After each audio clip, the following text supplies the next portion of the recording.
দেখুন, কালকে আমেরিকাতে এক আজব ঘটনা ঘটে গেছে। আমেরিকার জিপকো এয়ারপোর্টে এক আজব মহিলার সন্ধান মিলেছে এবং এই ভিডিওটা বর্তমানে অনলাইনে প্রচুর ভাইরাল হয়েছে। এই মহিলাটা যখন এয়ারপোর্টে নেমেছিল, ইমিগ্রেশন অফিসার তার যখন পাসপোর্ট চেক করলো, সে এমন একটা দেশ থেকে এসেছে যেটা দুনিয়ার মধ্যেই নেই। ইমিগ্রেশন লোকেরা তো পুরাই হয়রানির মধ্যে পড়ে গেল। ওই দেশের নাম ছিল টোরেনজা।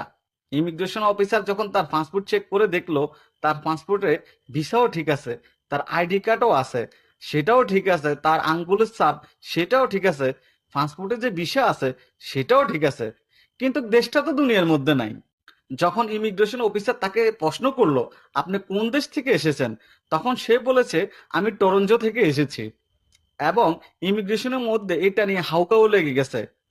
এরপর ওই ভদ্রমহিলার সামনে ওয়ার্ল্ড ম্যাপ দেখানো হয়েছে, সে কোন দেশে থেকে এসেছে এটা বলার জন্য, কিন্তু ওই ভদ্রমহিলা ওয়ার্ল্ড ম্যাপে তার দেশটাকে খুঁজে পায় নাই।